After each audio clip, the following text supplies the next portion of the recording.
Okay, great. Let's go back and talk Okay. a bit. Excellent, beautiful job. I was just checking tempos, and you're right on. It was great.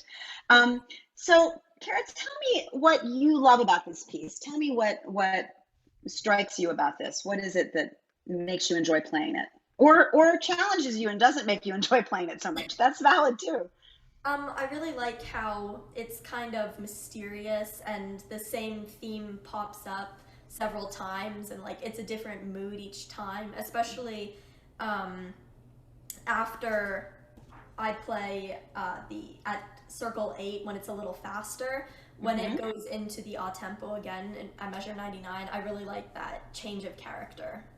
Good, terrific. And you really, there are a couple times. Um, I you really brought that out in a really special way, and I want to talk about those places because you did it very well. There are a few times in here where I think you can do even more of that, bringing out the mysteriousness, bringing out the different character, especially when he experiments with changing harmonies. And if we look back, where did I circle that? Oh, I'm getting so old I can't see anymore. Look at this. So this is after rehearsal two, 1, 2, 3, 4, 5, 6, 7 in that bar. So I have to warn you, I've had an injury to my right hand, so I haven't been playing much, but I will attempt to demonstrate. If you ever have a medium-sized labradoodle, do not put your fingers inside the training collar. Big mistake. So, but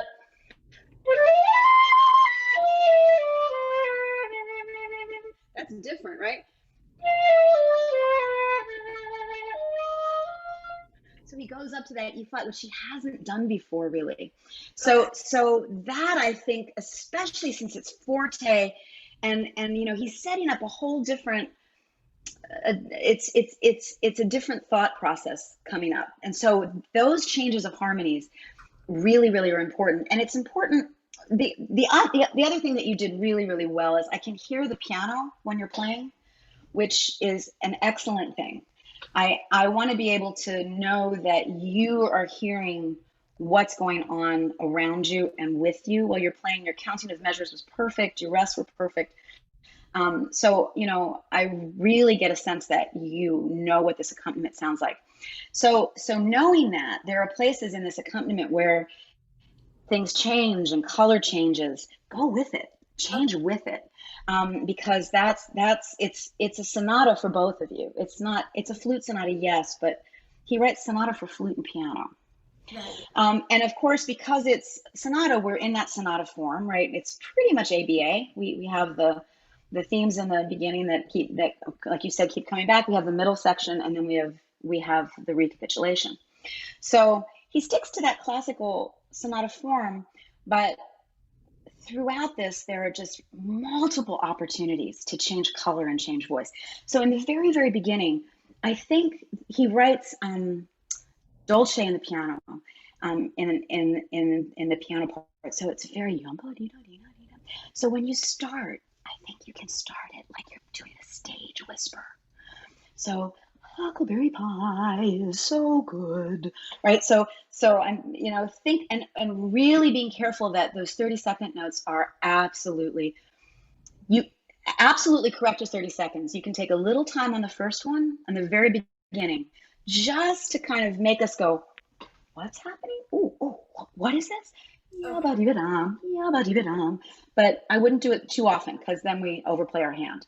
But a little bit in the beginning, just to kind of, we settle into that. So good breath, good support behind that first articulation because it's on an E, and the E is, as we know, is not a forgiving note. Yeah. So what I would suggest is start it a couple of times for me, just the E, taking a breath, feeling your air, where your air is headed towards your belly button, so you have a good amount of support. Find that E, find the direction of the E. I think of a vowel shape that's more of an U, tu. So it's very French. We wonder why the French are such great flutists. Everything goes right here. The languages, yeah. So you have the tongue and the lip, and everything is tu. So try it several times, just finding that ethereal, beautiful E to start with.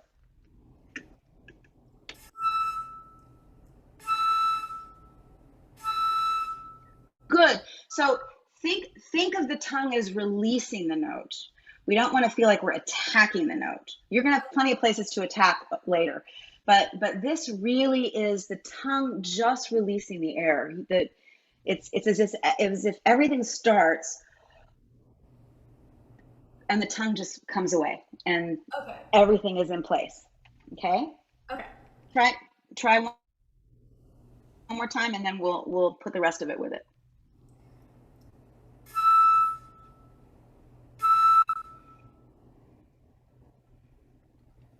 Good, good. So like we can feel the air on the center of the wet part of the lower lip. Okay. Like we're saying monsieur, the air comes here. Yeah. So now let's try with no louder than that. No louder than that. Lots of energy, lots of fast air, lots of energy in the sound, but only piano. Okay. Okay?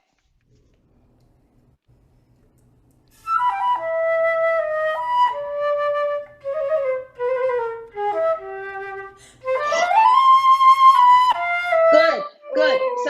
So then we go from this vowel shape that is more of an U, in a more forward vowel, to then the jaw dropping and opening. So that is your diva soprano voice. Right? You get there and it's like, so open and sing and let it go. Let it go. Can the trills be a little faster? So we have this idea of this kind of feeling is. Remember, underneath you are constant moving 16th tones. Nothing just ever sits. Okay. Okay. Try again.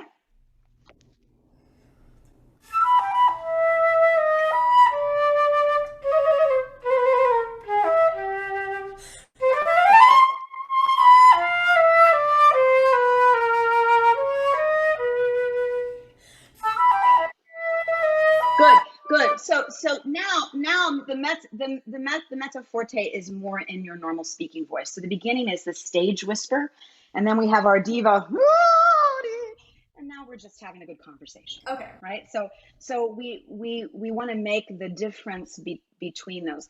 I think you can take a little tiny bit more time in the very beginning of the invite the piano to play with you. Okay. And then in the mezzo forte, it's Huckleberry Pie. It's straight ahead. Okay. Try one more time from the beginning. Good. Split the difference. It's a little much. Okay. So just a little bit of just a little hesitation.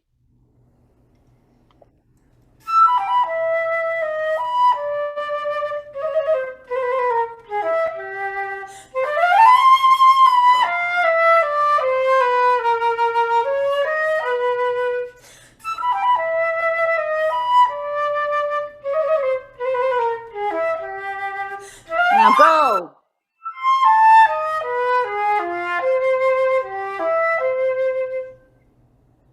Good. Let's keep going. And as much now as you can when you in the third bar of 2, really animated, because now we're up the octave on those trills. So very fast. Don't get lazy in the fingers. Keep it. We want really to go through that line. Drive it. Okay, right in the forte.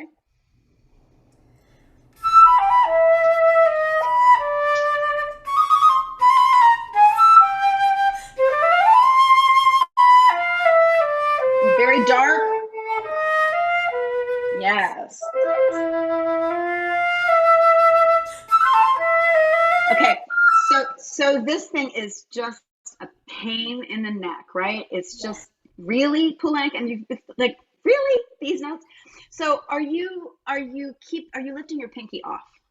No, I have my pinky down. Take your pinky off. Okay. So it will make the E a little flatter, but what it will do is make the E a lot more stable. So, and I cheat a little bit. So I have the pinky up and I leave my right hand fingers down. And then you have to put the pinky back down on the low E because it's ugly if you don't. Okay. But on the high E, it's a good tool to lower the pitch and stabilize the note. Okay. So try once in slow motion, just that. Yeah, so a little faster. Yeah, buddy. And if we think the phrase yabadum badum, yabadum badum, 1 2 3 4 1, yabadum badum, I think it that way so I don't run from the third note. Yabadi dadum, yabadi gadum, yabadi gadum, yabadi gadum, 1 2 3 4 1, 1 2 3 4 1. Okay, got it. Okay. Good. So try it faster. Yabadi gadum, da di da di da da. Almost. So the reason it didn't come out this time is your air speed is too slack. It's a little flabby. Okay. Keep it's forte, so really open, good volume of air. Try again.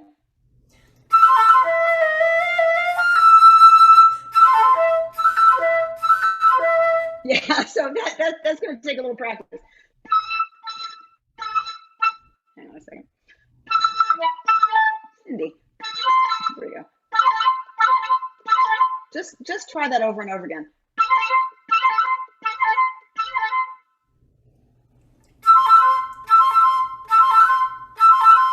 Good. Now try.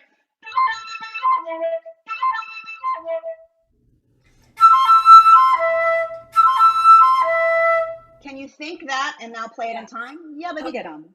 Yeah. There you go.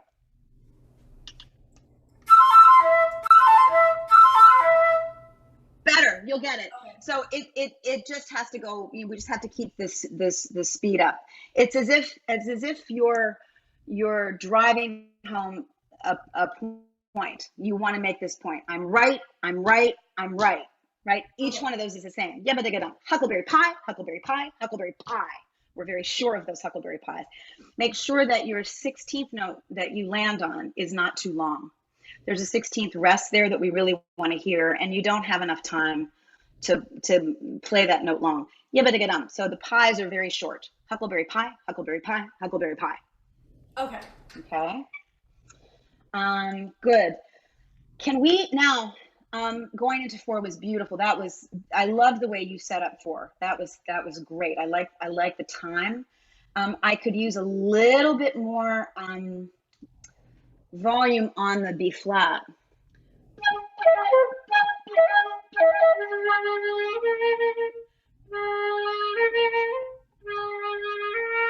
The B flat's the important note, the C not so much. Okay. And then you can go. So your idea is great. I think you can do even a little bit more of it in terms of sound. Okay. The time is fabulous. Can we just start right there? And then at 4, I want this to be a whole nother thing. All this syncopation is like, what's happening? It's a serious chase, and the piano takes the pedal off here. So it's very dry. It's very dry in the piano. It's all this, and very, very much hopping in the piano between the in the right hand. Right. So you want to match that same energy in your articulation. Can we just do the setup into 4?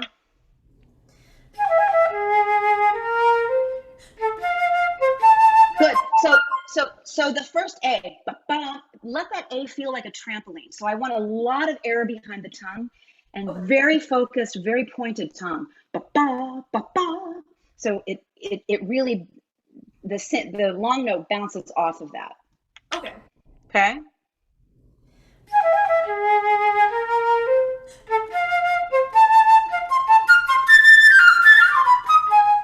Good. So make sure you don't rush those, because we have to articulate the F. So you want to make sure that you don't rush the G, F, E. Part of it is you're coming off the high note slightly late, just a little bit. Okay. So you're having to scrunch to make it work. Can we just try right at 4? That was much better.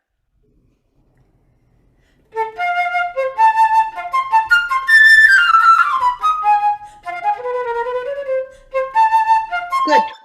So again, this is a little bit of a habit you get into as you go through, because I marked it several times. The last notes before a rest, you tend to want to make a little bit long, Okay. just a little bit. And it's easy to do because we kind of get to the bottom of it. I'm like, oh, that's good. Feels nice to do. It's the last 16th note of the second beat. It's not that important, and we don't want it long because we don't want to take any time from the rest. Okay. Okay. One more time. That was much better.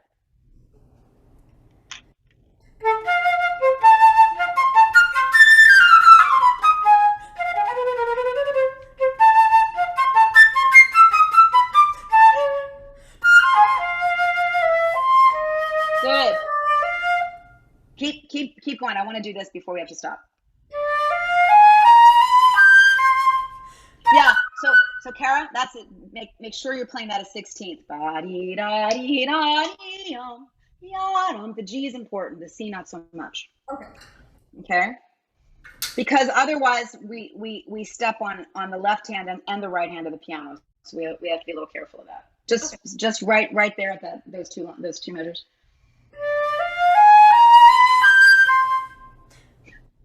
Go.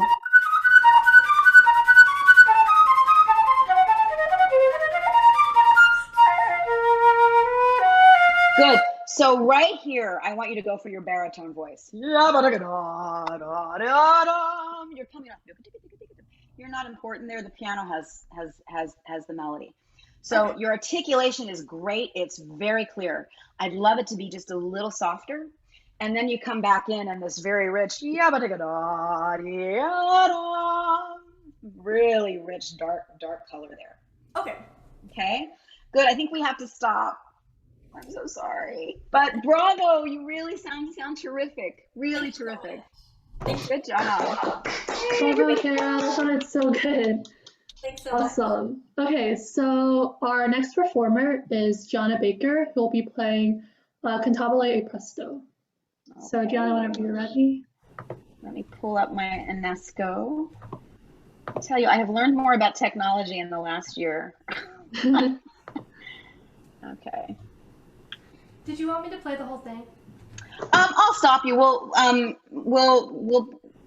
work on it in pieces. Okay. So yeah.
Good, terrific. Let's go back and talk about this part, and then we'll go on to the presto.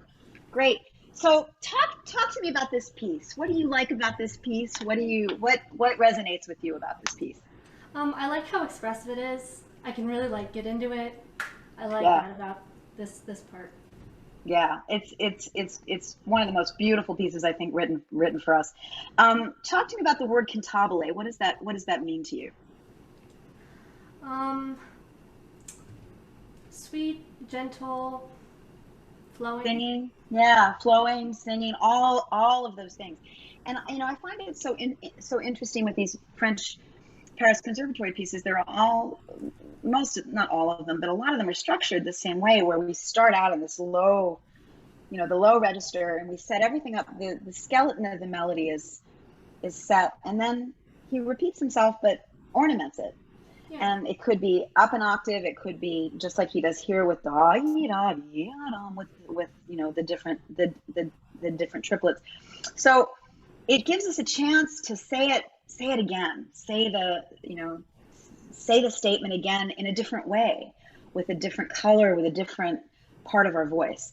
So there's so much going on in this first little tiny part of the piece. It's not that tiny. It's one page. It feels small compared to the rest of it. It's like, oh, I always want to go back to the presto or to the cantabile once I get into the presto. I like the cantabile so much. So let's talk a little bit about this rich voice in the beginning. He really allows us to write or to sing in our good mezzo forte voice. So there's nothing about this that needs to be shy. So when you're playing down here, I want you to also think about where you're headed. The first note isn't the most important one. It's actually headed. Actually, you tell me, where is it going? Where's that phrase going? It's going to the C in 6. Yeah, right. So to hear then. I can't sing slow. But really, those 4 notes really belong together. So your C is your destination. So let's think about how we actually want to do that. So if we play too much,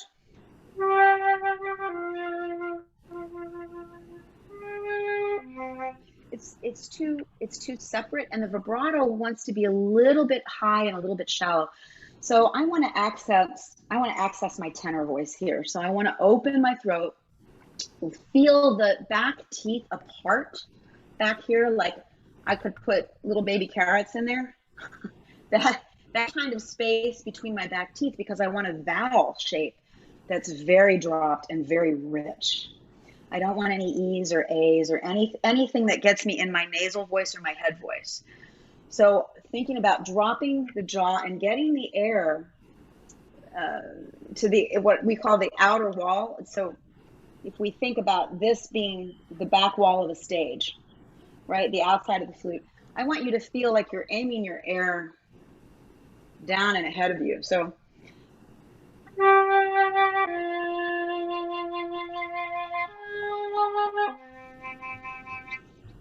really dropped and rich. Can you try for me?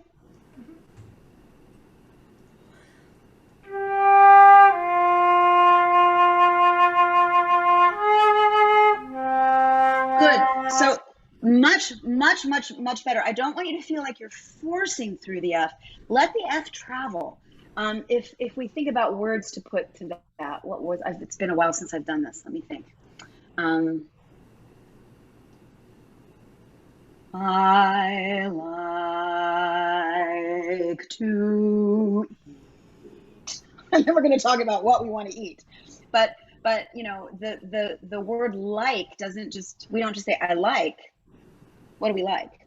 So feel like that has to go someplace. No, I like to play. Anything that gets you through that. So let the air move. Let the air move. And then when you re-articulate, be careful that we don't get a little bit of too much energy in the air, that it the note goes sharp. So you're coming out of the F beautifully, And then when you re-articulate it, we had a little bit of a surge of air, and it jumped on the pitch. Keep that air, if you were going to paint a picture of it, water out of the garden hose. I'm sure you've all heard that phrase. We talk about how do we want that air to go? We don't want to bend that hose, because if we do, then the water stops. So really steady. Think about your muscles here as the valve that turns the water on. This is what shapes the water. And the diaphragm helps the speed. Anything that gets in the way, closing the throat, closing the teeth, any of that kind of stuff bends the garden hose, and we don't have any sound. Okay? Try it one more time.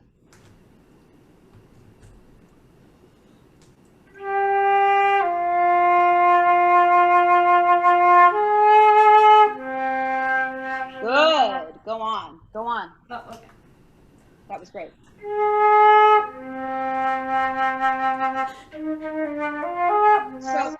So I think we don't want to back off too much on the sound. So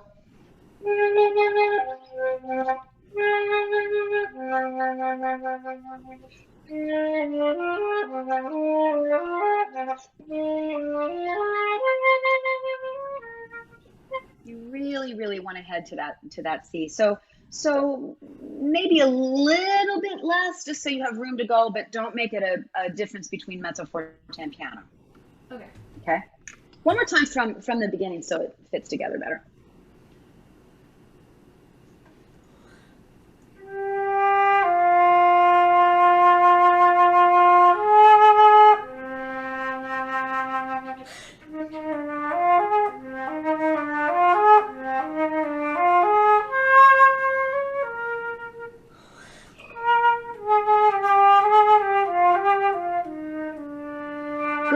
Good. So here he writes right? So this is almost like to me where it's like, should I have said that loud? I'm sorry. So bum beam bum yum bum bum beam bum bum beam. You can just like you're opening the door to see what's around the next corner. You don't want to open the door and then be shocked. Right? We want to kind of be sure of where we're going. So take a little bit more time.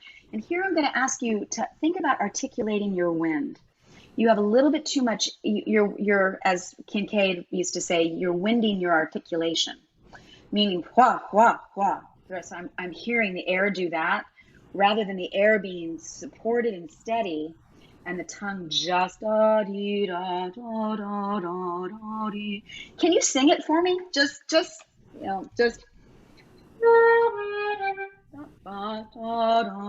Or you can sing it up an octave if it's easier. Da, da, da, da. Great. Yeah. So I would think the tongue do do do, like I'm almost dragging it. Do do do do do do do. Just try that. Do, do, do, do, do, do, do. Good. Now we're getting too low. Yeah. So now can you try to mimic that? Mm-hmm. So right there.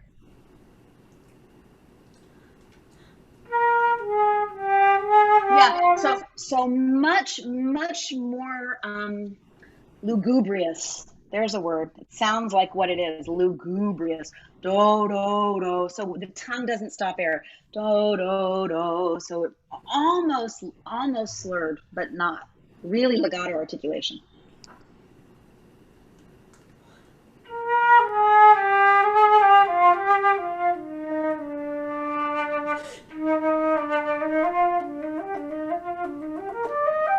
Okay, so Johnna, this is something you're doing throughout. Anytime you have a group of 16th notes, and I know exactly what you're thinking, and your idea is fabulous. What I'd like you to do is refine it just a little bit. So your which is very impressionistic. It's very, very swimmy, which is beautiful. But what's happening is you're distorting the rhythm a little bit too much. So I'm losing the idea that they're actually 16th notes. So we want to be able to do what you're doing and still be true to the actual rhythm. So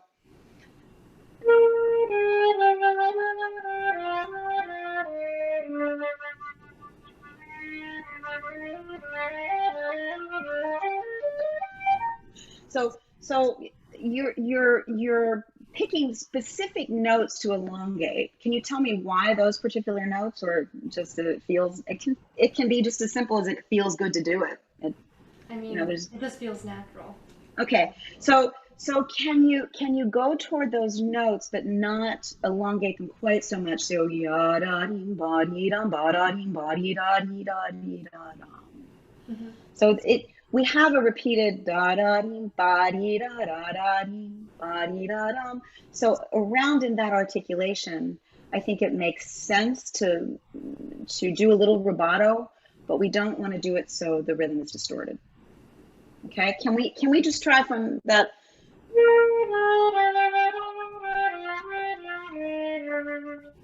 From there?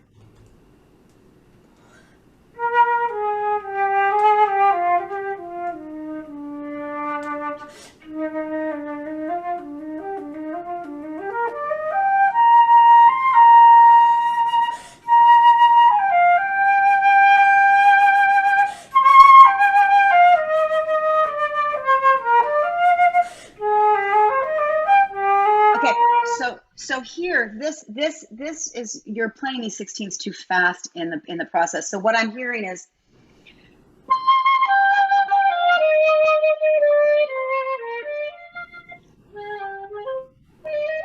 so it's almost double time. Can you prepare that a little bit? Maybe not move so much, but move somewhat, and actually prepare that motion a little bit more musically. Something more like.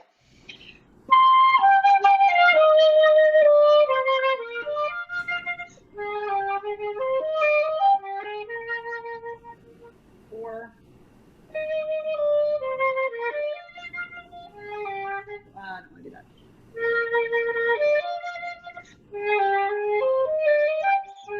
Something just so it doesn't feel quite so drastic to me. And be careful of the pitch when you play forte. What wants to happen? You want it to go sharp? Yeah, it wants to go sharp.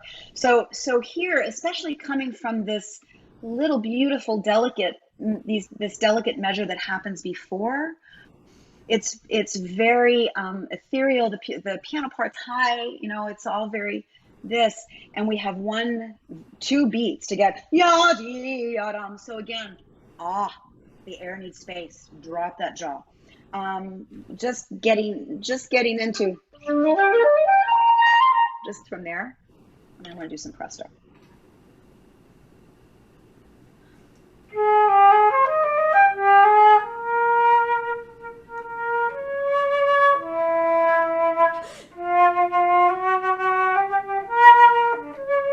Okay, so be careful here that the accented note doesn't stick out inordinately too much, right? It still belongs to da dee yum bum ba da dee. It comes from the G. So don't shortchange your G as far as volume goes. Okay, because then the B flat is sticking out too much. I want the accent. I want it important, but not apart from the G. It belongs to the G. Just right there on the A sharp. Da dee bum bum da dee ya dee.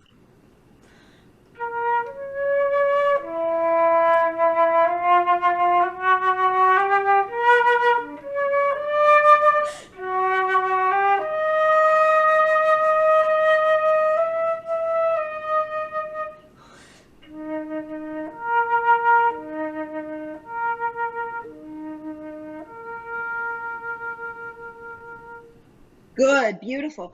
Now, I'm going to mention this. We won't play it right now because I want to play some presto in the few minutes we have left. Be careful in this next statement that the upper notes aren't the important ones. Those are the ones that are easy to play louder. But what he really wants us to do is ya da da dee. That's just a decoration. So we want to be careful that it doesn't become a surge of air to get those notes out. Do it with the lip. Da dee da dee. Okay. Let's look at some presto because I want you to get a chance to play some of that.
fabulous. That was great. Let's talk a little bit just about the beginning of this. Can you tell me where your tongue is hitting in your mouth when you're starting this? Is it very forward? Are you just think about where just think about where actually your tongue is in your mouth. More the strong syllable than the weak syllable.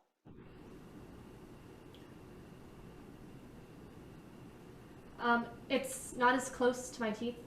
It's a little farther Okay, so it's back a little bit? Yeah, like digga instead of okay, great. So what I think needs to happen a little bit is the jaw needs to drop just a little bit further. Think about your upper lip doing a little bit more work here. So most of the time my upper lip, I don't think, especially on piccolo, if I engage it too much, especially on the upper register, I tend to want to buzz it. But in a low register, it's really helpful. Julie Bograd used to talk to me about the rabbit muscle here. And in a place like this, it can actually help a little bit in directing the air down. You're wanting to skim a little bit over top of the flute. We need more air into the flute. So that dogo dogo dogo do. You can even think, instead of daga, think dogo. Dogo dogo dogo dogo dogo dogo dogo dogo dogo dogo dogo dogo dogo dogo.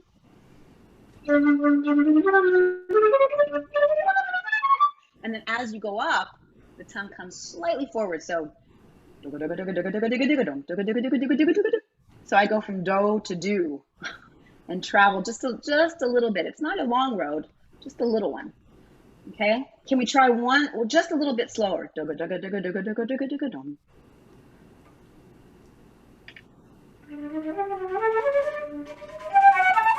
Good. So the other thing, Gianna, don't run from the eighth note. Give it its whole beat, because it's our split second to just go. Oh. Okay.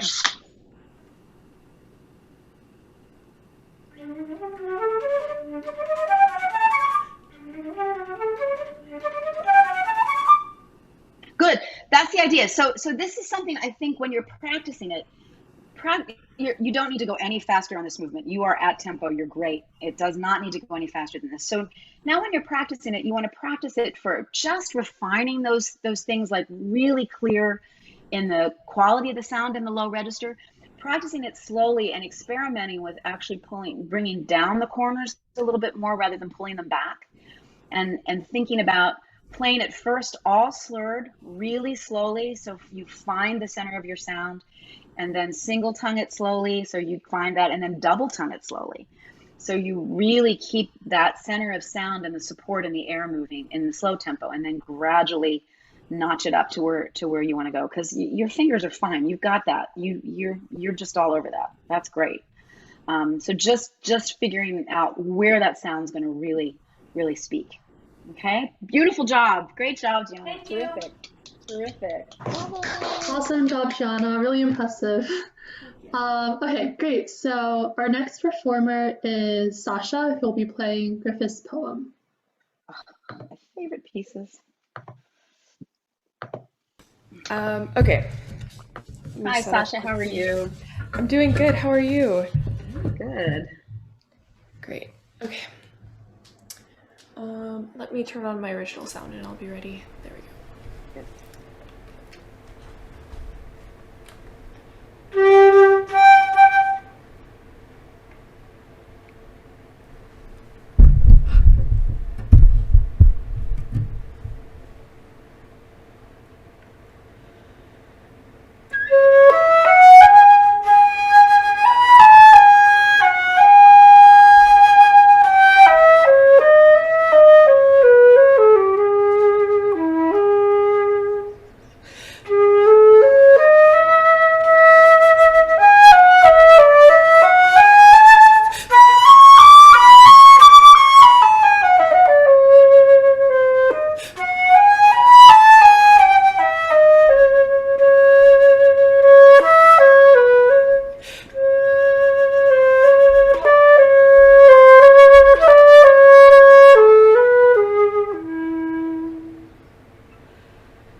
Good, Sasha. That's a great place to stop for now.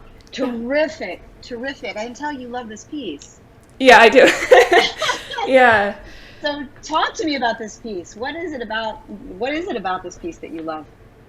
I really like how ominous it is. It's a good word. And yeah, and it's funny because actually it's not that funny, but the composer, he died of the influenza from last century's pandemic, and this was the concerto that I was working on during the pandemic. So it's like, yeah, it's almost like a personal connection in that way, and that just like adds even more ominous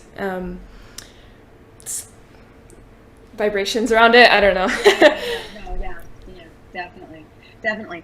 So you've got a lot of really great things going for you here. You have a passion for the piece, which is obvious. You have a beautiful, beautiful sound, which is really coming through. Your idea of color and dynamics and vibrato speed, you've got all that going, which is great. What I want you to do now with this is be more dramatic. And I know that may sound a little like, what? Not being dramatic enough. So for instance, the piece starts out, I'm going to pull up my piano score because I've never played it with orchestra. I've heard it with orchestra. I'd love someday, maybe in my next life, I come back as a flutist and stay a flutist the rest of my life instead of a piccolo player, and I'll get to play it with orchestra. I don't know, but it's a very, the opening is very pale. It's just a pale sound. It's all in the treble clef. So the chords that the piano are holding is just, there isn't a lot to it, and it builds and builds and builds. As it builds as each section gets faster, poco piamoso, more of that, I need you to move. I want you to go for it. And just let it, I feel a little bit like you're holding the piece back, like you're a little bit afraid to give the horse its head, because if you do, how fast is it going to go, and am I going to be able to hold on? I guarantee you will be able to hold on, because you know what you want to do. The other thing that's holding you back just a little bit is that you're being a little bit careful in that you're so determined to count it correctly that you're actually coming off a lot of these tied notes and syncopations late. So it also it's giving it a little bit more feeling of sitting back a little bit more, and the horse really wants its head. So, even in the beginning,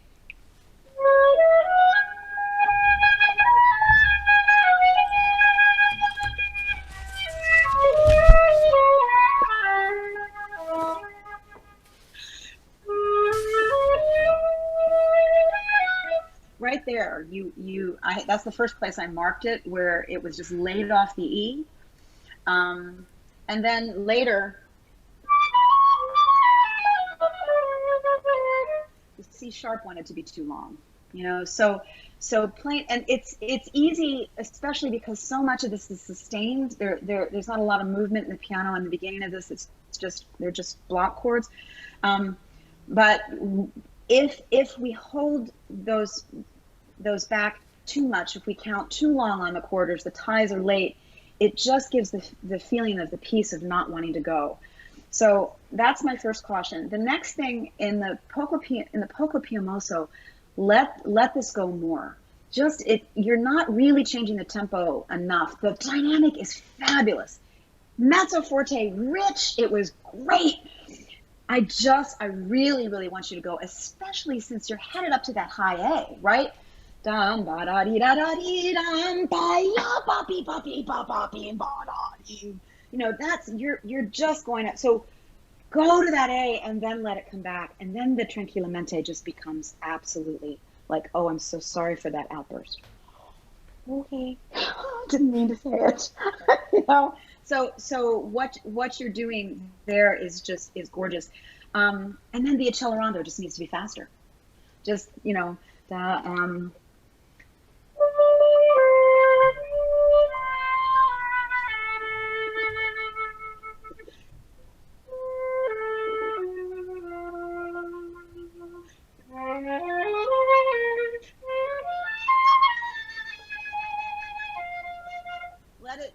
it go. And then then the retard makes sense. So, the next thing, faster at D, faster at E. Each one of these sections, you just get more and more worked up, where you're just like, till you get to, you're like, listen to me, right? That's where that all culminates. So each one of these places that you can let it go more, just more. Can we try it again? Just from the beginning, just to get more of that motion.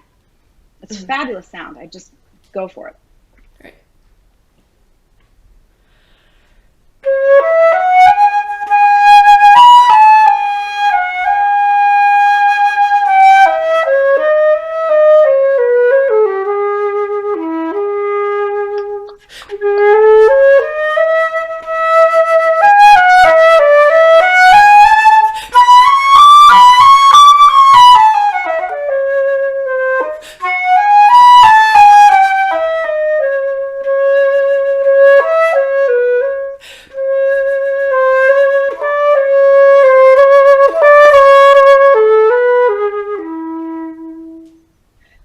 Good. Sasha, are you slightly re-articulating the grace notes? I can't tell over the internet. I am. Yeah, I'm having You trouble. Okay, I'm trouble having them speak well because it's an E. So yeah, they're that's not a friendly note. But yeah, I almost always, I should say, 98% of the time, will just slightly re-articulate a grace note, even under a slur, just to give it a little bit of a sparkle. mm-hmm. So, and I think it helps if also on the E, if the articulation, if you're don't close your teeth, your front teeth, for that. If you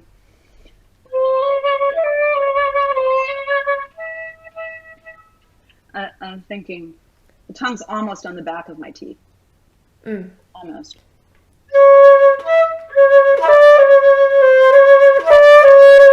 So the danger is, and I can't tell if this is a microphone internet thing. The danger is we don't want to accent it. So just really light, very light tongue. Mm-hmm.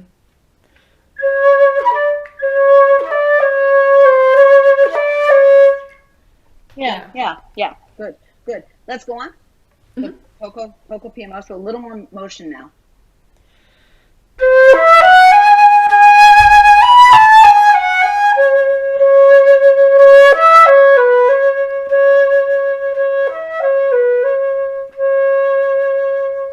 Go.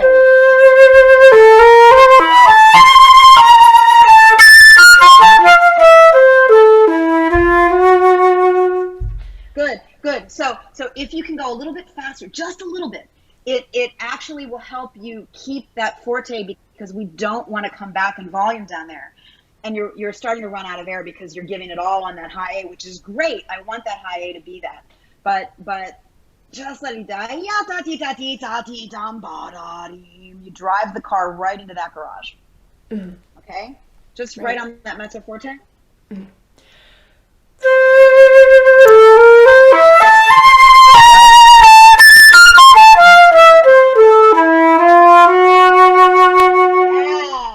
Yes. Yeah. Then you really get that. Yeah, good. Now, no vibrato, really, really strong support, and I want you to think fast air on these notes. Lots and lots of support. Right. Can I hear this? Good. So be careful that we don't let the A explode. So you could almost do this with rather than a ta or a tu, almost with a poo.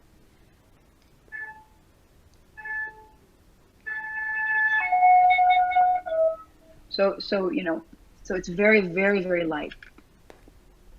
Like you're spitting a tiny piece of rice. Mm-hmm.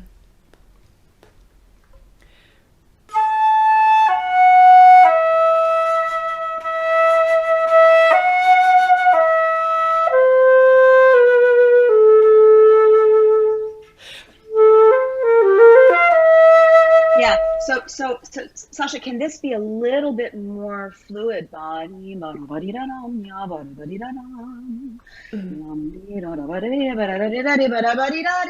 Just a little rubato through here, just a little bit. Right. Just right there on the pickup. Mm-hmm.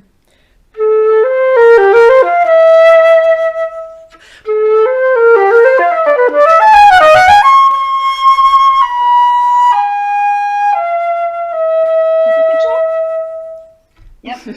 Yeah, that's hard. Yeah. So it's only poco crescendo up to piano. So it's tough. We want to make sure that we don't let the C sharp drop. Mm-hmm. Okay. Okay. Let's keep going for now. Mm-hmm.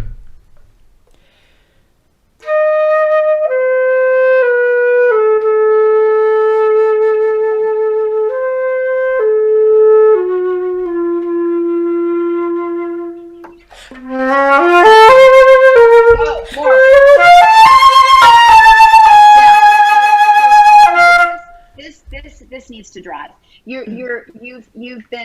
This passage beforehand, you're questioning your opinion. Do I really want to make my voice heard? This is,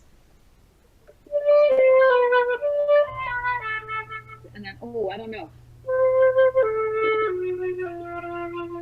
And you came crashing in on that not crashing, that's not the right word because it was fabulous. Great, rich, low C. I want it to go faster. Sorry.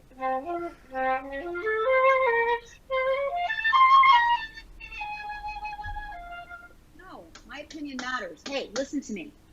Right? So keep it moving, and then the poco retard brings you back to tempo. So give me a little more accelerando through there. Okay.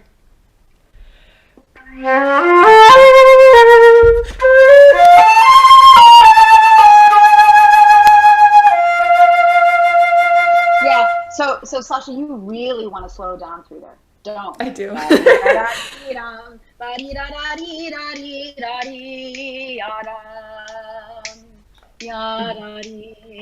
you're like, oh God, now I'm tired. But we have a long way to go. Mm-hmm. Right? One more time. Mm-hmm.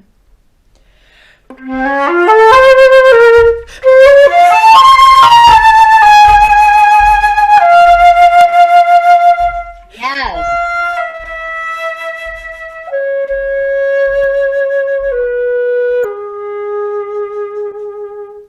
Good. And you kept your G sharp, which is great. Good. Yeah. Now, can I just hear this next section a little bit faster? So now we're a little. Mm-hmm. Try.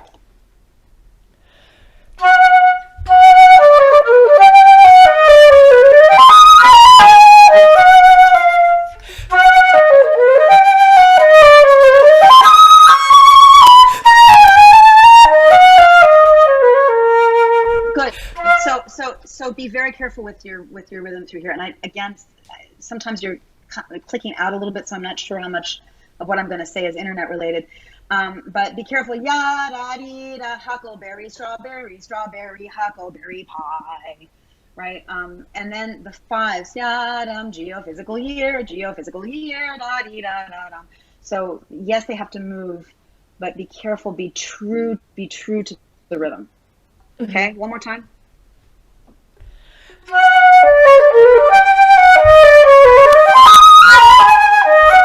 Yeah, that's coming. Yum ba da ga dee da dee dum.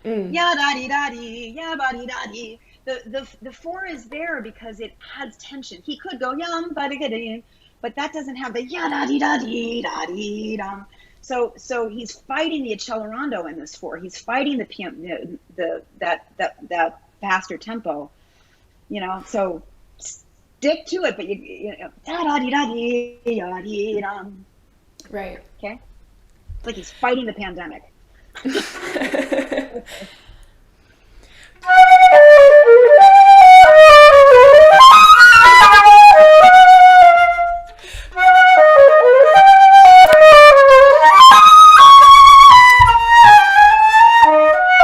Don't slow down.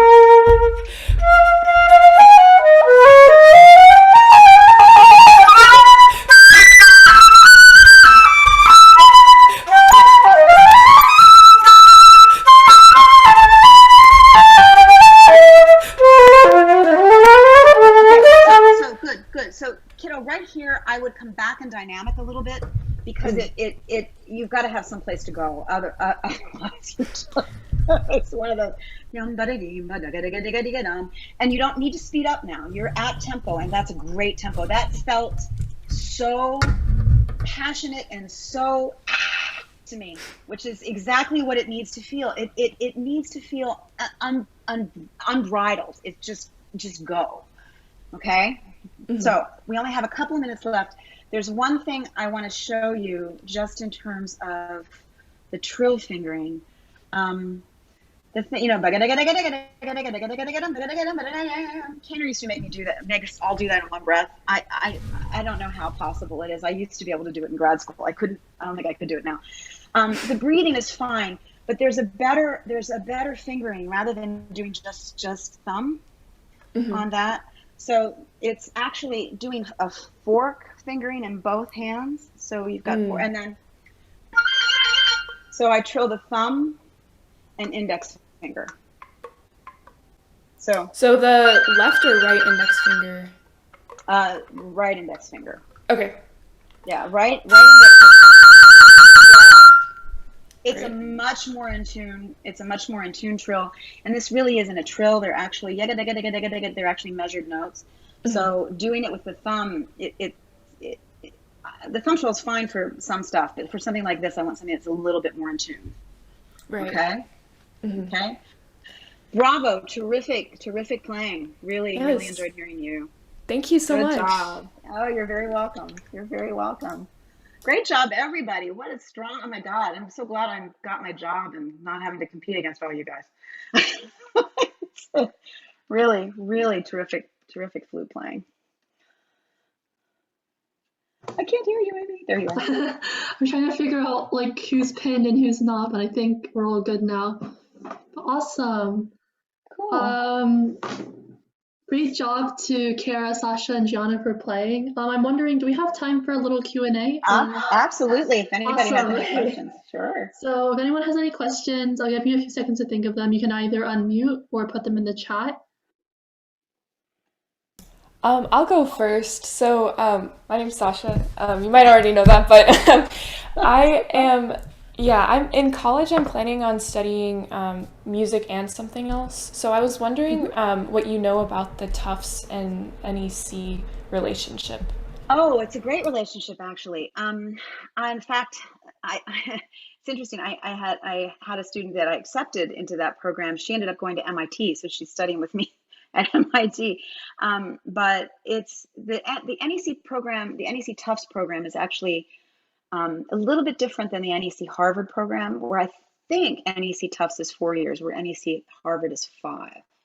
But I'm not sure about that. NEC Harvard, you end up, you do a master's degree at the same time. But the Tufts program, they make it actually pretty easy. That there is a bus that goes back and forth. I don't know for sure if you live at Tufts and come to NEC, or you live at NEC and go to Tufts. But it is absolutely possible to do, and a really, really good program. And I highly, highly recommend it, because Tufts has so many interesting options. What's your other option other than music? Right now, I'm thinking economics, just because in the future I want to think about working with like nonprofit music organizations. So bravo, we need you. Definitely need you. So go for it. Absolutely go for it. The other programs I can think of that are offer really strong dual degree type things. There's the NEC Tufts, NEC Harvard, and then Northwestern has a really strong program that way, as does USC. But I don't know. We'll see who USC gets. Jim Walker's just retired. So Kathy Caroli's teaching there now. She's terrific, but I don't know if she's going to stay. It's kind of, they're in transition. Eastman, I don't know. They have a good relationship with University of Rochester. I know people do it. So it's becoming, Juilliard, Columbia, that's an obvious one. It's becoming a much more sought after thing. And I think we're all understanding it more as teachers and the necessity of it. So I highly encourage you to apply for that. It'd be great. We have a question in the chat from Tommy who asks, can you talk about the audition process for NEC?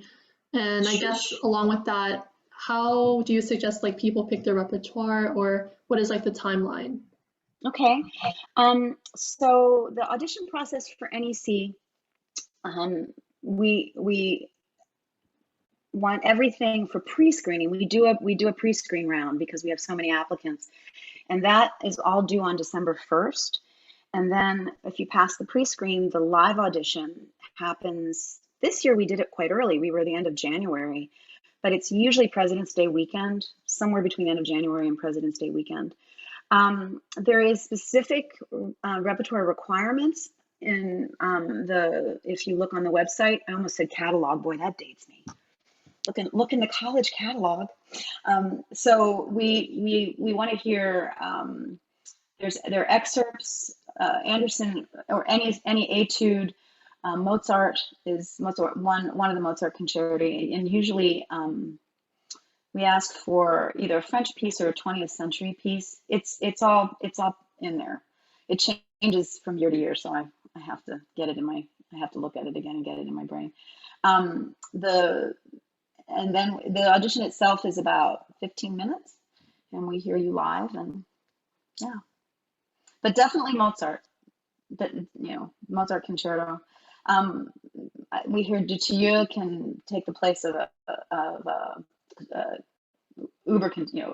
crazy contemporary piece. But we've had people play East Wind. We have all kinds of things. Nielsen concerto, not so much for undergrads, more for graduate students. But yeah, French repertoire. Bach. I'm a huge Bach fan. So anything that you're doing right now is great. I mean, everything I've heard today, absolutely on an NEC audition is all appropriate. Definitely Mozart. Awesome. We have another question in the chat from Kara who asks, is it possible to have a trial lesson before applying to NEC? Yes, it is. For some studios, like for Ms. Robeson, she does not do trial lessons, but she invites you to observe a lesson. So you can come and observe one of her lessons. This last year, we've had nobody on campus, but I think we're going to be back to normal. And absolutely, you should contact me if you'd like a trial lesson. I do that all the time. And I don't charge for those lessons because you're prospective NEC students. So, if I'm lucky enough to get you in my studio, it's all great. So, but definitely we can do it over Zoom, or you can come to NEC. And also we'll have studio class next year, hopefully in person. And I know a lot of prospective students try to work it out that they can come and sit in on studio class. Awesome. Next, Gianna has her hand up. Do you have a question? Yeah. If you major in music performance, do you have to take lessons all 4 years? Yes. Okay. Absolutely. If you're a performance major, absolutely. That's the major part of your degree. That and ensembles, as far as we're concerned. Mm-hmm. So I'm going to be finished my associate's degree by the end of high school. So I would really only have to do my major, like just in general, a major in 2 years. So okay. I don't know. I was just wondering if you would have to still take lessons for 4 years. That's a question for admissions. I'm not sure. I've never had that question before, so I'm not sure how that would work. I know, so coming with an associate's degree, I'm not sure how that would work. That's definitely a question for admissions. Awesome. Our next question in the chat is from Vivian, who asks, from your opinion, what is the hardest song you ever played? Oh God, I've had so many of them. Oh, what's the hardest thing I've ever done? We talking solo pieces or orchestral pieces?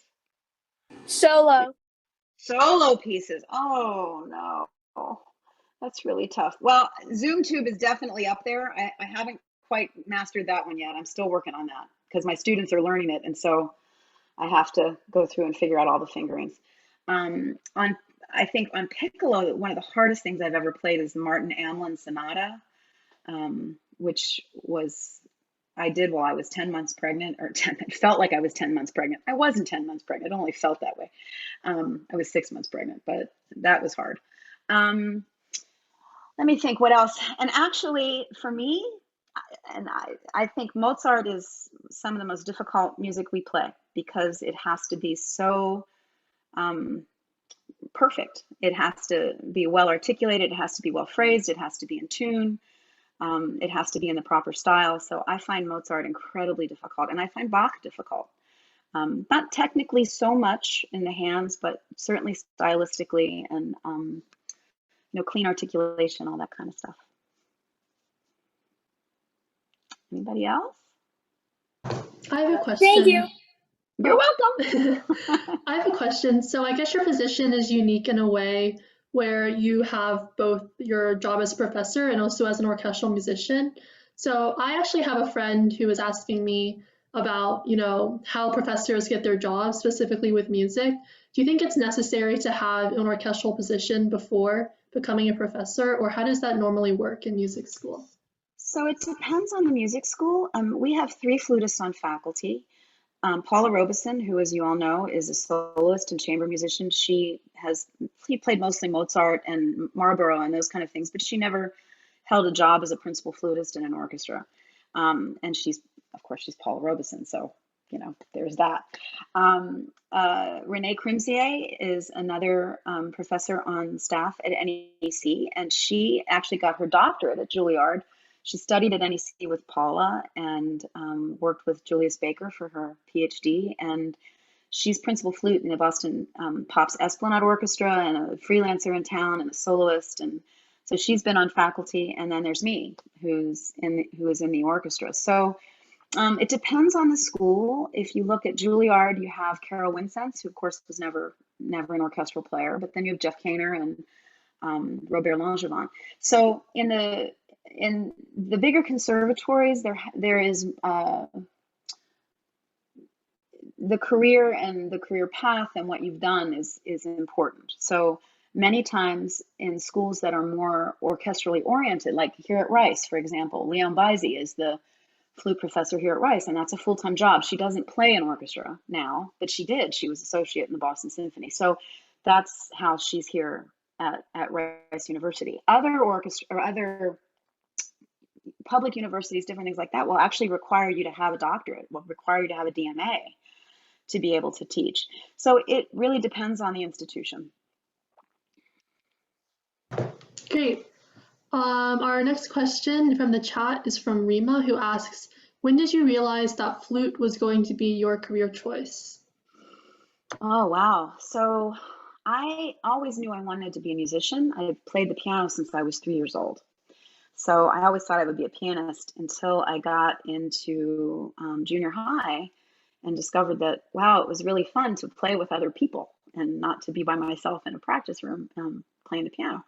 So I decided then that that's what I really wanted to do. The thing about that was that I grew up in a very small town in rural Western Pennsylvania, and there wasn't a whole lot going on except the public music program. So I really was not a good flute player. I mean, I hear you guys now, I'm like, oh my God, I wish I could have done that when I was your age. I really was not very good. But I wanted it badly. And I took lessons with the then principal flutist of the Pittsburgh Symphony. I started doing that when I was 16. And he basically told me, forget it. You're never going to be a performer. You're never going to do it. Forget it. You can't do this. And I was in tears and horribly upset. And my father said, is that what you want to do? And I said, no, it's not what I want to do. I want to teach, but I want to try to perform. And so I went to Carnegie Mellon and I got in, and you heard the rest of the story. It was finding the right teacher who could tell me how to fix what I needed to have, what I needed to do. And that was everything. So, yeah, when I won the job in the Boston Symphony, I called Jeff Kaner and I told him I got the job. And his first thing, he was screaming on the phone. He said, "Can I call your old teacher in Pittsburgh? Can I call him?" I was like, "No, I don't think I'd want him to have a heart attack. I think that would probably kill him." but so I never really wanted to do anything else. I was not. I didn't have all the information at a young age, and so I had to figure out how to get it. And my career path is really different in a way that, I was in an orchestra. I got the job in Omaha when I was 25, and I stayed there until after my first child was born. I got married there. My husband was principal cello. And then I was there 9 years, and then in Houston 9 years as a piccolo player.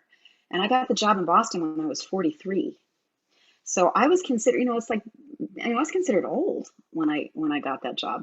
Most, your 20s and 30s are when you're at your prime audition peak. So it took me a while. It took, but I got there. It's all good. Yeah. So. That's a great story. Thank you for sharing. And Sure. I guess along with the same, it's kind of the same question with finding the right teacher and finding the right atmosphere. Sasha in the chat, she's asking, what is your studio atmosphere like at NEC? Oh, I love my studio. I love my students. In fact, my students are really what kept me going during COVID. It's a really collegial atmosphere, and it's that way through all three studios at NEC. We really encourage that. And what we do at NEC is we have studio class, but it's all of the flutists in the department. So Paula and Renee and I will split that, and we'll teach. Paula will, this year she did a whole thing. It was all Zoom, but it was all on Moïse. We begged her to talk about Moïse because she's one of the last living people to have worked with him so intensely. So she had so much information. And, I learned as much as my students did, I think, just hearing her talk. So we really encourage getting together and doing that kind of thing. Next year, I'm also teaching a orchestral rep class, and we're doing that for it's all principal excerpts in the fall semester, and then second semester we're doing piccolo, second flute, and some opera stuff. So there's a lot of opportunity, and the studio really supports each other. The grad students really support the undergrads, and everybody really gets along. There's not a lot of reason not to get along. So it's a good studio. They're good kids. And the interesting thing is a lot of them are on different paths. One of my students is dying to play on Broadway. That's what she wants to do. She wants to be a Broadway conductor. She wants to be one of the women in Broadway, doing that. She'll great. Knock yourself, she's passionate about that. Others want to do different things. I've got quite a few students who want to take piccolo lessons from me, I make everybody do that in my studio for at least 4 to 6 weeks in the time you're there. So, Sasha, you look like you had another question. I did. So I wanted to ask about sort of a problem that I've noticed that a lot of collegiate musicians have, especially if they have a bachelor in music. Oftentimes their school doesn't prepare them on how to seek a career. So does NEC combat that in any way? Do they have sort of classes on how to look for auditions, how to have a career as a musician? So when it comes to how to look for auditions and how to deal with all that, how to write a resume, that's something I take care of with my students. I'm on that. Just so y'all know, I took 40 auditions in my lifetime, and 4 jobs, 3 that had health insurance. So, I've taken tons of auditions, and I've been in the business, in the world for a long time. So, I kind of will guide and steer that way. In the world outside of orchestra, NEC has what they call the entrepreneurial program, and they send students out into the city, working with kids, setting up their own programs, writing their own grants, looking at chamber music, all kinds of things. They cover all of that. And you're right, Sasha. When I was in school, nobody talked about it. Nobody talked about what are you going to do. And I remember going to a lecture that the principal percussionist of the Cleveland Orchestra gave to all the second-year all the master students and the seniors. And he was also a lawyer. He had his law degree. And so he asked us all, what are you all going to do when you leave here? And there was, crickets in the audience. And one kid raised his hand and said, I'm going to play in the Cleveland Orchestra. And Rich looked back at him and said, no, you're not. What else are you going to do? And we all went, what? Nobody had talked to us about how to write a resume. Nobody had talked to us about how to write a cover letter. I mean, they just kind of threw you out there in the world and said, figure it out. Luckily, that's not happening anymore. And so NEC has this program that I think is well supported and well done. So yeah, absolutely. Wonderful. Does anybody else have any questions before we wrap up?